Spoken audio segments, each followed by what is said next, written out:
Welcome drifters, this time to a proper build video. However, as you can tell, this time it will be a voiceover one instead of a subtitle.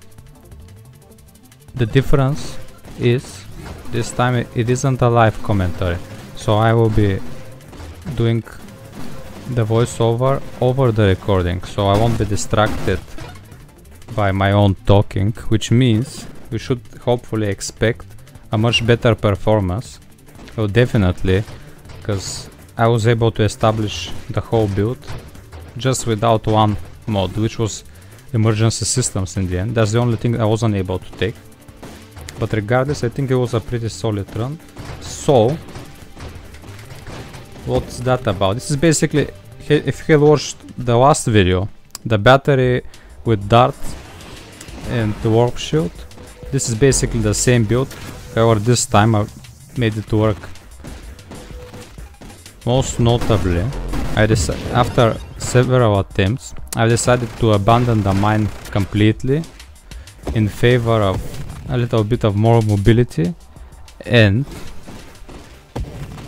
rupture plus terminate deflagration was acquired as well.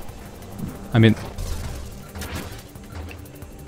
I said rupture plus terminate because I meant deflaginate, but whatever. Deflagration, terminate was acquired, so at least someone will be pleased about that. The original build idea goes to, not sure if I'll pronounce the name right, but Omar. I'll put a link to the description to the original build video where I kind of tested the idea, and this is more, let's say, a refined version of the build. So the idea behind this one, if you're not familiar, first of all, you need the battery, you need darts, you need the warp shield. The warp shield will be used almost exclusively in defensive position.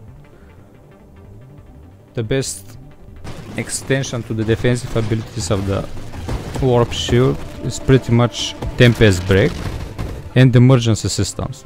Both of these I consider in this build to be like a luxury mods to extend the build after it's been established. The core offensive mods aren't much more different than before, I mean, than the first video. However, I think I was able to acquire all the wild mods required, which are Dead Blossom, which is a rare mod, and this makes it like so. You may not be able to take it at all. I was also able to gain Phantom Strike, which is also a rare one. I was also able to get double taps and heavy calibers. And just as he described in the build idea, it's best to get 3 double taps through Revelation and then get 4 heavy strikes through exponential growth. However, all these are pretty tricky to get all in the same room, in the same, like the proper order. So if you end up finding Obsession, you could replace both of those and just get the double taps and heavy calibers necessary just through Obsession. The last part is propulsive munitions. So propulsive munitions is a common mod. However, you don't want to rush it because it makes the early game kind of awkward. So just here I took explosive growth, basically waiting for a proper opportunity to get 4 heavy calibers. Don't forget that if you get both Revelation and exponential growth at the same time, you lose your ability to stack the double taps and the heavy calibers without obsession. So you have to take them both, but at different times. Just like I did now, I skipped it. I skipped Revelation. The main goal of the build will be the exploit, the widely known exploit of siege weaponry plus charge shot. For those of you that are unaware still, this bug is how some of you like to refer to as feature. That feature basically means once you've got charge shot and siege weaponry, you can use your fire button twice at the same time. To do this, you have to put your fire button in two different hotkeys. Like for example, I've got my main fire, my right mouse click, and I've put an alternative to the right mouse click to control. And once I get to the point where I'm utilizing this bug, I'll explain exactly how I do it. But basically, while you are charging the weapon with my right click, while I'm charging, I tap the control button, my other fire key, to release the attack without letting go of the first fire key. Basically, I hold the right mouse button all the time and just tap the control button to release several very heavy attacks. What this does is it makes it so each next attack starts already pre-charged and you don't lose the charge attack at all. However, the self damage from siege weaponry ramps up pretty quickly, so at points you have to stop. Essential to the survivability and sustainability of all this self damage is essence up. If you're not aware, essence up works the most effective, or let's say most efficiently, with burn damage. So thermal ones and darts are extremely good for it. Vortex not so much, because it actually kills enemies too quickly. You can't recover that much lost health. However, the sustain with darts is so great, and it actually overheals you so much that you can freely take both antimatter rounds at the end and siege weaponry. Actually, that brings me to another point, that one of the major differences between the original suggested build and this version is that I end up getting antimatter rounds for free. I'm not sure why he didn't include it. Maybe he did, or maybe he just forgot to put it. But antimatter rounds is amazing on this build. And because I've skipped the mine entirely, this means that I can get the whole rupture tree for free. And we also need concentrated blast for the antimatter rounds, which is part of the rupture tree. So it's pretty much a just win scenario. You don't lose much out of it. What you win really is the ability to clear bosses better. Also, you skip what was the targeting mod. You've only picked targeting and homing stuff. However, the antimatter rounds provide extra velocity, which means you can take guidance, which reduces velocity but increases targeting, basically almost for free. We get guidance because of antimatter rounds. The heavy calibers also reduce the velocity, and antimatter counteracts that to some extent. But the greatest change I've also made is I've decided to include calibrate as well, not just snipe. And firing with calibrate really negates any downsides to as far as the lost velocity concerned. So just here I made a little whoopsie. I was so eager to pick that mod, the super mod, that just as I was picking, I remember I saw those heavy calibers, and I was getting a little annoyed at this point, because that means that if Revelation would come up now soon, or before the next time heavy caliber appears, I won't be able to take it, because then I will lose the ability to stack the double taps. Luckily later on I got lucky.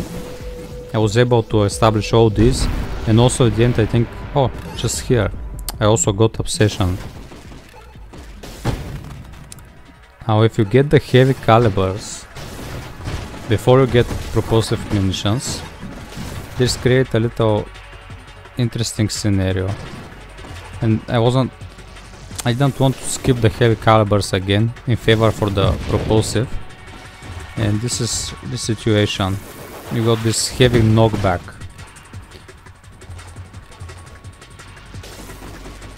Later on, when you've got propulsive munitions, when you got all the double taps, burst fire, when you got the heavy calibers and the antimatter rounds, all those provide extra knockback from the attacks, especially antimatter, which means with propulsive munitions each attack is basically a stronger forward strafe that you can actually even slightly turn during the attack.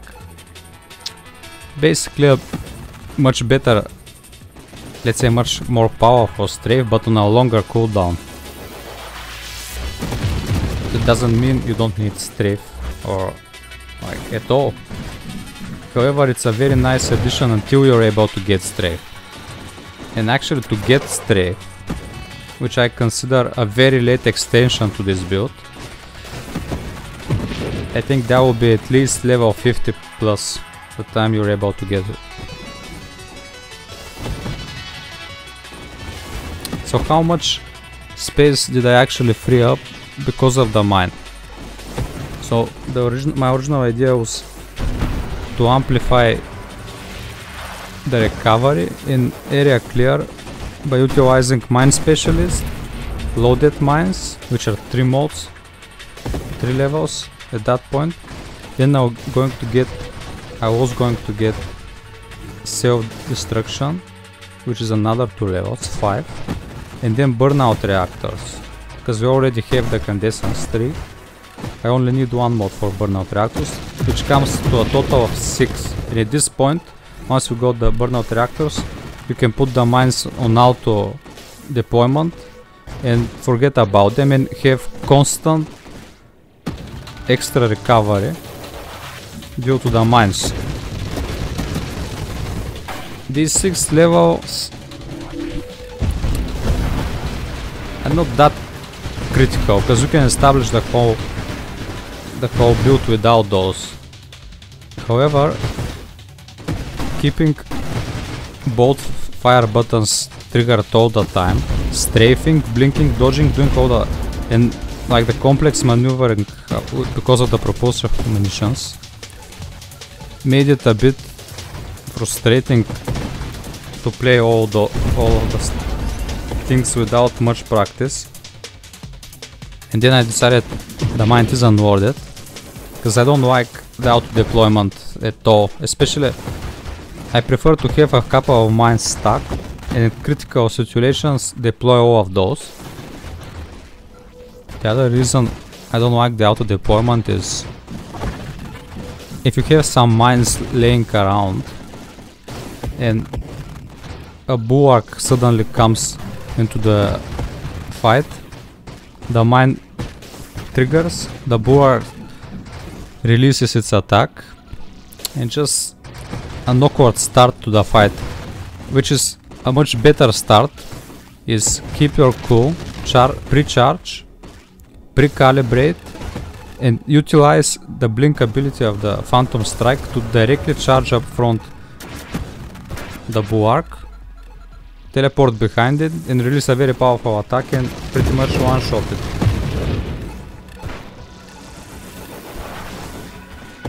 In the very late game, the biggest problem stacking so many heavy calibers is fast clear of the smaller waves, especially hives and the bow throwers. Especially the bow throwers that cover all the sides of the screens are very dangerous if you're not able to clear those quickly enough. You've got all the damage you want, it's just not delivering it as quickly as opposed if you had a railgun.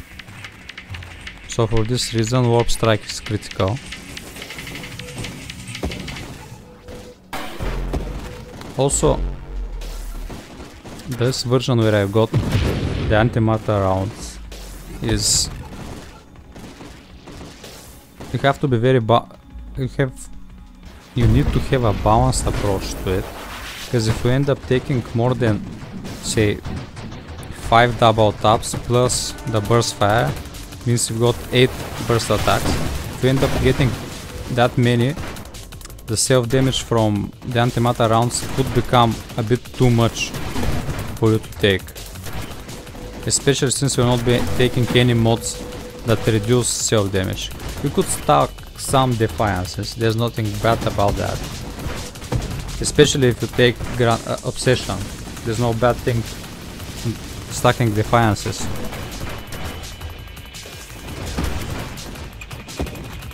I guess I end up taking force armor, which is part of the suggestion as well. So this reduces the self damage by 10%. That wasn't entirely true. But I got the point to skip core shielding, the main self damage resistance mode.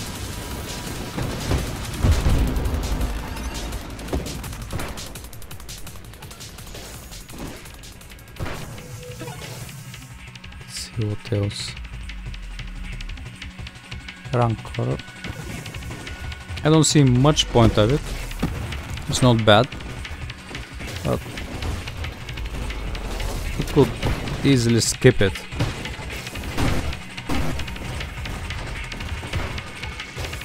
Next, on some of the attempts I tried running with Leaf on the wing, but pretty much the most useful part of it is the extra thrust. However, if you just hold on for like 10-15 seconds without getting hit, that is a pretty solid bonus, like 20%, maybe 15% extra damage. Isn't that bad?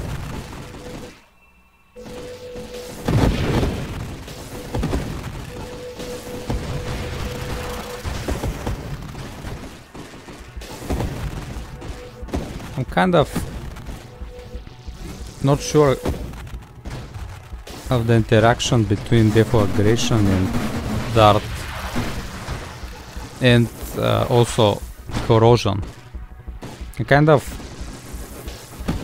able to make up my mind with just 2 of those present, but once I got all 3, I feel like it gets kind of messed up. I don't understand how the damage performs exactly. I'm sure some of you know. There they are, the double taps. So at this point I've acquired everything I need, I think, from the suggestions. Now it's all about surviving and getting to propulsive munitions.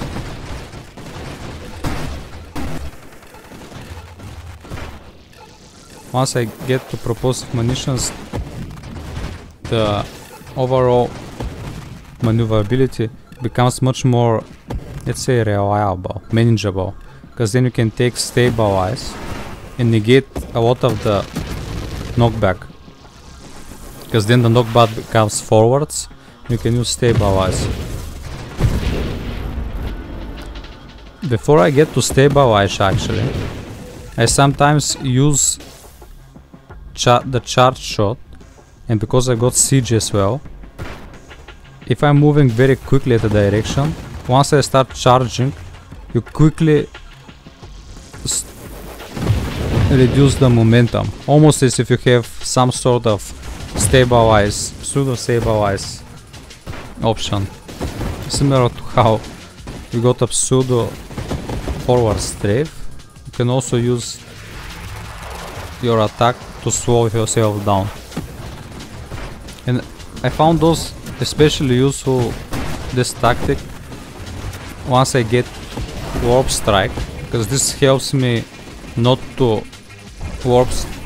screen warp that much, because if you're not aware, each screen warp takes some of your health out in your shields. So screen warping with warp strike excessively or unnecessarily is not a good idea.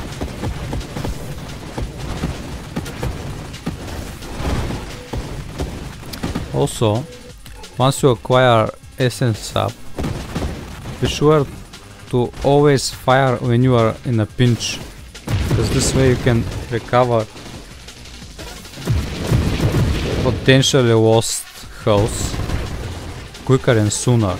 And especially this becomes especially useful later on when the waves spawn quicker, and you can pre-charge your attack and release it a couple of seconds in advance before the next wave spawns. Because the darts last long enough, they will continue pursuing the enemies as they spawn. In this way you can, let's say, overheal or start overhealing before you get hit. Obviously for mine waves you need to take your time if possible. This is why auto deploying mines could be a bad idea. If you get a double, like proper mine shredder wave, you can get pretty much done, unless you are lucky.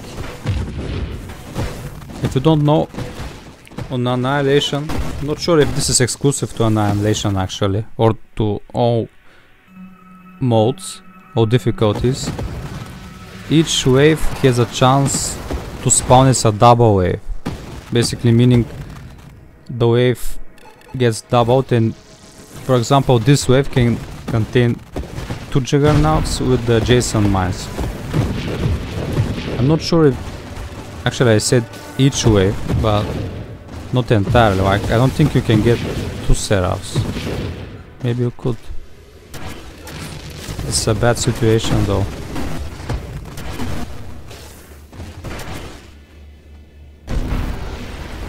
Although I know the outcome already, I got a little anxious. I suppose maybe I could, when I'm not doing a live voiceover commentary, I should probably comment on a video that's been recorded a week or 2 in advance, so this way I had forgotten about it, and I could be as surprised as you are.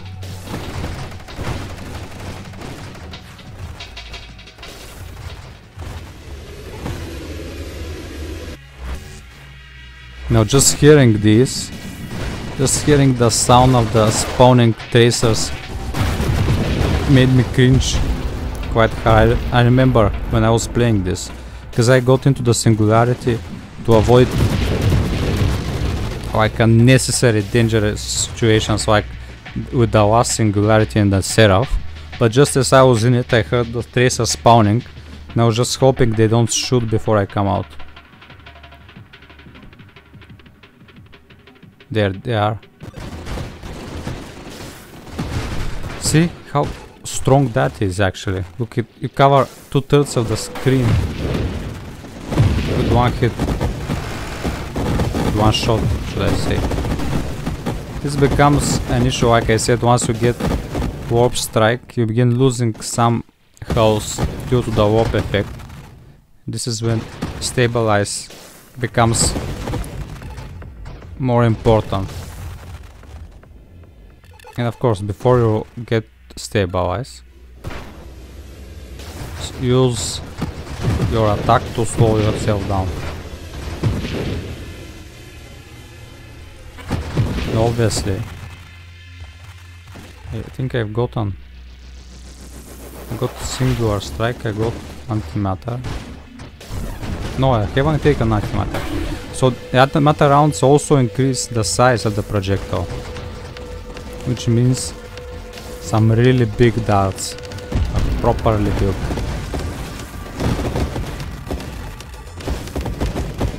At the end of the video, like usually, I'll record something funky. Usually I hop into debug mode and try to get the build to the most extreme it can get, and I do a little demonstration then.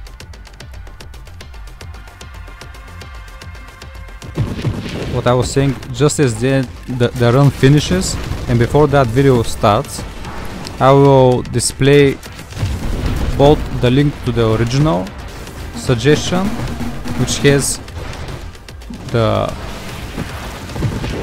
mod list in the tool, and then I'll also display the full mod list like I usually do in an image, and I'll upload this to the oops, that was unnecessary risk, a bit too dangerous. I just now realized how lucky that was actually.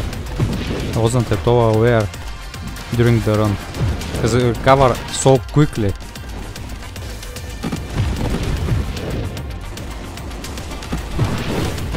As I was saying, I'll upload the build list to our Discord, so you can download it should you desire to.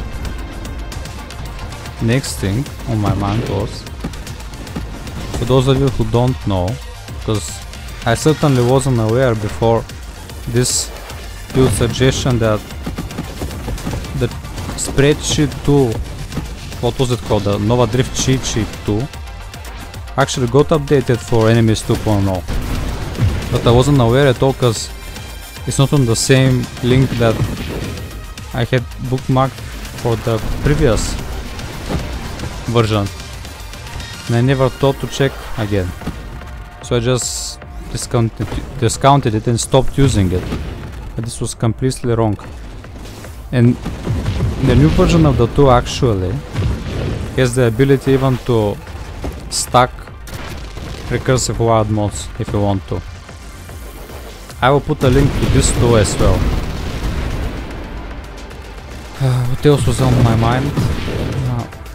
Just that last fight with the bulwark reminded me how good the warp shield is in situations like this one, because the bulwark can easily do so much damage in one hit that it can kill you. Like it can take all your health in one hit, any shield. However, if you have warp strike, that it basically works like a better emergency systems. It gives you 0.7 or 0.10 seconds of invulnerability, at the same time so you can maneuver around, and during this time you basically skip the second attack in the bulwark for free. If you don't know, the frontal bulwark attack, the charged attack, when he gets angry, it hits twice. First it hits because of the blast wave, which is the one that deals the most damage, and the projectile attacks actually hits just slightly later,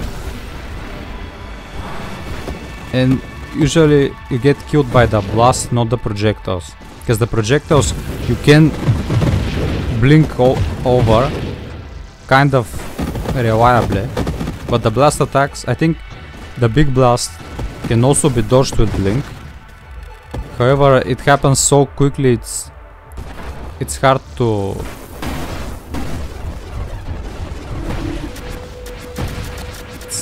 do. Now here I'm not sure what I was doing. I was probably goofing around and I underestimated the situation. I was hoping that I probably wanted the Juggernaut to die by the Cyan, which he did, but I think it wasn't necessary to do it so risky.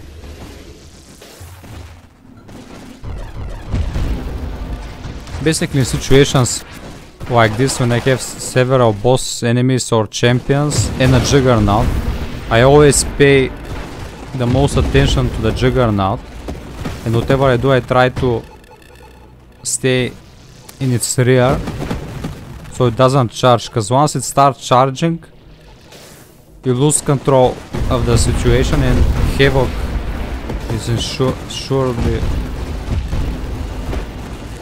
surely has a better chance of ending the run.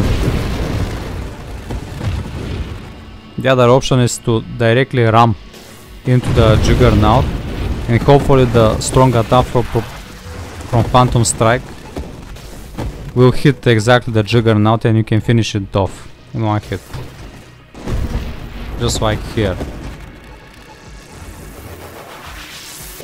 And especially Juggernaut with the Rupture is also very nice. Like later on the Juggernauts get so fat, Ruptured Juggernaut clears the whole screen. Everything. Besides bosses. But if it's a Warbringer, it should also be obliterated because of all the area damage. I reckon I'm started to work towards Tempest Break at this point. I wasn't... all this time I kept taking Tempest Break for like without thinking much about it, because it is part of the build with the suggestions. However, as of late I've started getting more and more accustomed to skipping Tempest Break when it's entirely and purely for defensive reasons.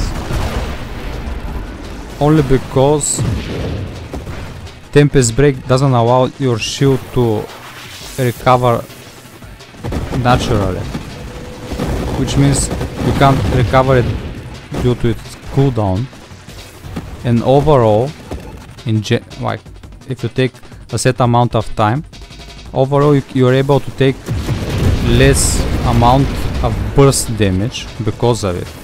The biggest advantage of the Tempest Break defensively is the fact that if you get surrounded, say by shredder mines or like a bullet hell situation, and you keep getting hit by small projectiles, you still recover the shield without penalties, which is the perk of Tempest Break. However, for this you've already lost half your shield points. So it's... if you get emergency systems, I'm not sure Tempest Break is that necessary. Because all you're going to utilize it for is the defensive side, in this build specifically. Like just now, if this was the next update, you would most likely have had strafing strikes as well. Which, if you're not aware, a new super mode is coming called strafing strikes. And as you can tell, you basically... I think it will work something like Dead Blossom combined to strafe. So every time you strafe, you fire projectiles around you or something like this. I can't remember on top of my head the exact mechanic, but let me see if I can find it in the Discord. Let's see, where was that? The weekly maybe. Straight strike.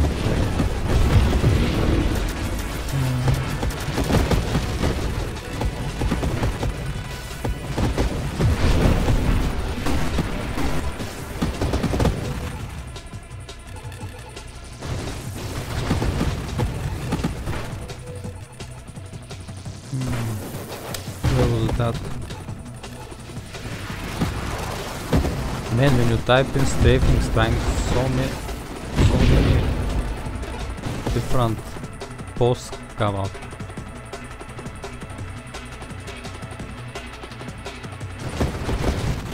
Strafing strikes. Actually, While I'm here, I'll just check the full mod list, like the full to-do list for the patch.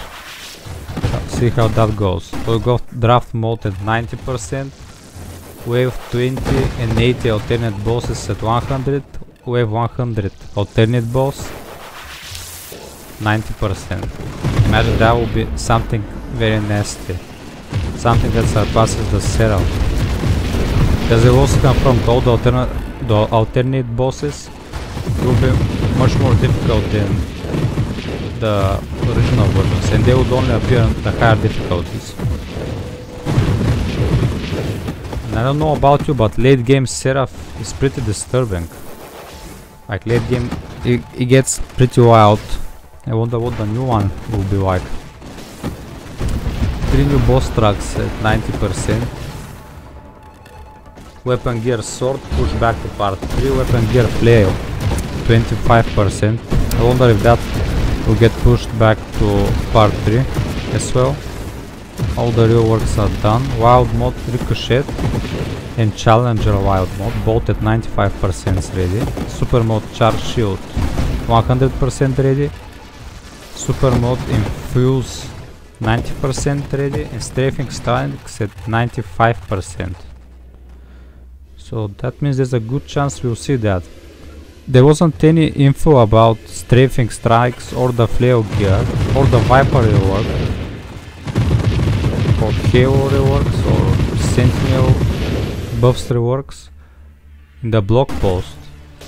So I think we'll either get another blog post with a lot more juicy stuff in it before the new patch, or will probably just be released with the third part of the Enemies 2.0. Speaking of the new patch,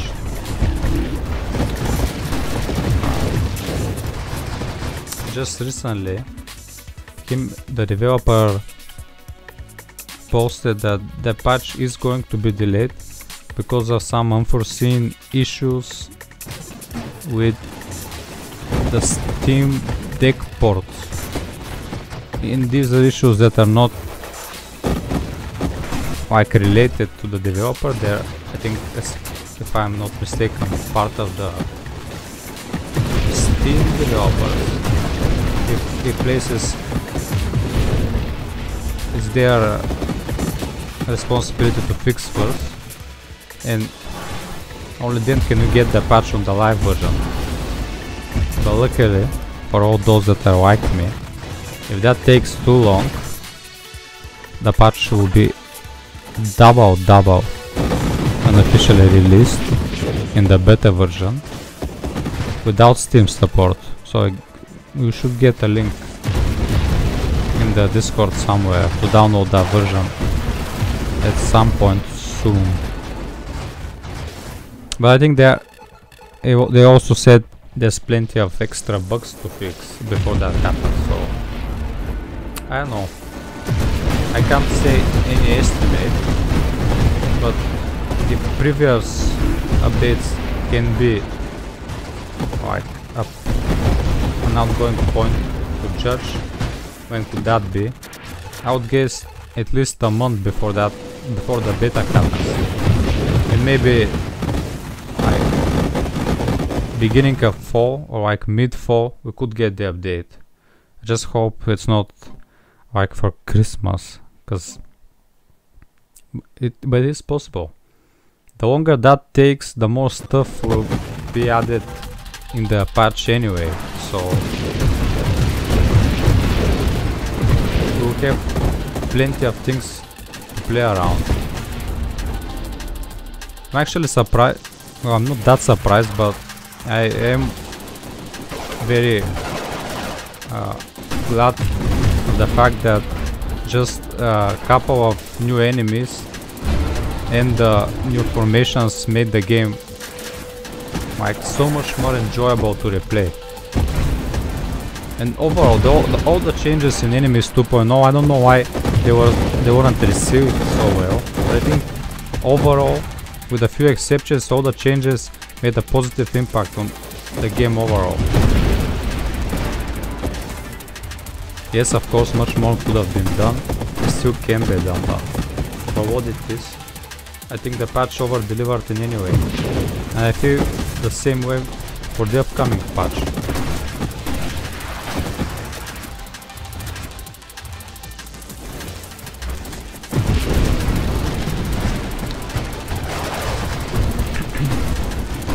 The tracers are definitely an issue. So, see, clearing the hives, especially elites and champions, is a very big problem if you don't have calibrated antimatter rounds. Just because of the velocity and the extra targeting. Like, you got all the damage you need. I think you're basically overkill. Especially the smaller stuff, you just kill with the on-hit damage, the weapon damage. You don't even experience the burn. So it's just a matter of killing stuff quickly enough as they appear. Especially later on, you can see the hammerhead get pretty ridiculous. And I am being saved by the warp shield like multiple times every couple of minutes, so definitely a worthwhile choice.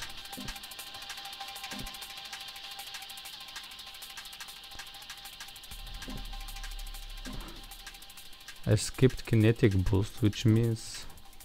Oh, finally I was getting concerned. There it is.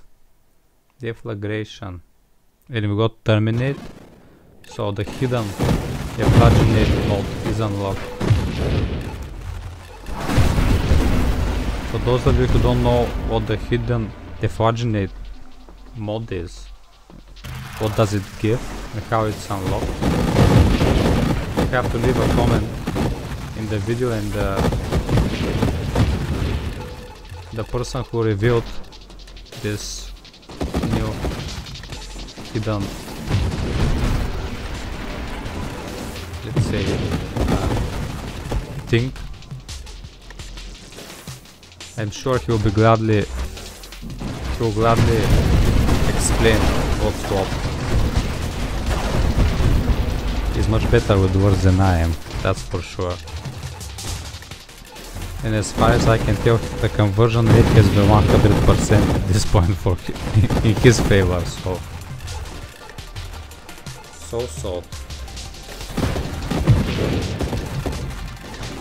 I wonder if the audio is better this time, or has it at least not degraded its quality over the last video, because I'm recording to in my editing software, not in the recording software, which is how I usually do it, and I reckon there will have to be some adjustments done here as well. I just got it proper, I think, in the last video, but that was with the other. My editing software is DaVinci Resolve, I think 16, I'm using 16, and this is how I'm doing the voiceover this time. So I'm counting on your feedback to tell me what's what and what could, should and shouldn't be improved. I don't think there will be anything that shouldn't be, or that doesn't need improvement, but who knows? Everything's possible.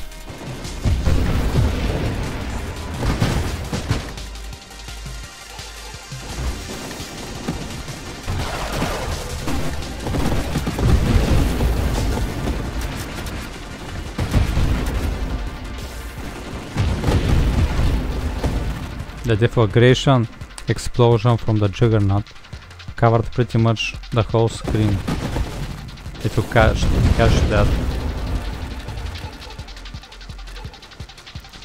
I'm not sure if both rupture and deflagration can trigger from the same enemy, or does it trigger just one of the effects?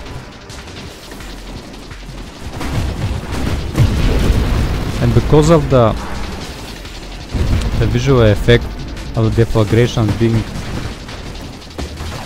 purple pinkish, similar to the color scheme of the warp shield, it all seems to blend pretty well, which is kind of cool aesthetically, but it's harder to differentiate. So I think the deflagrations are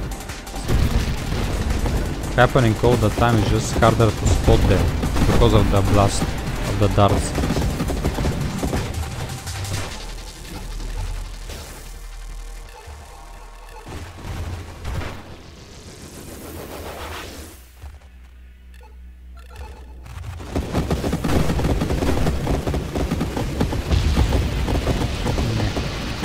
And this is how it ended. And now, thanks for watching.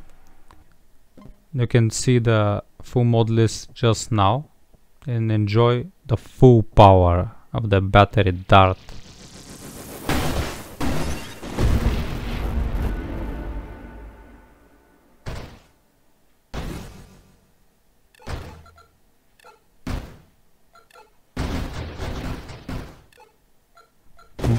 I got mesmerized myself.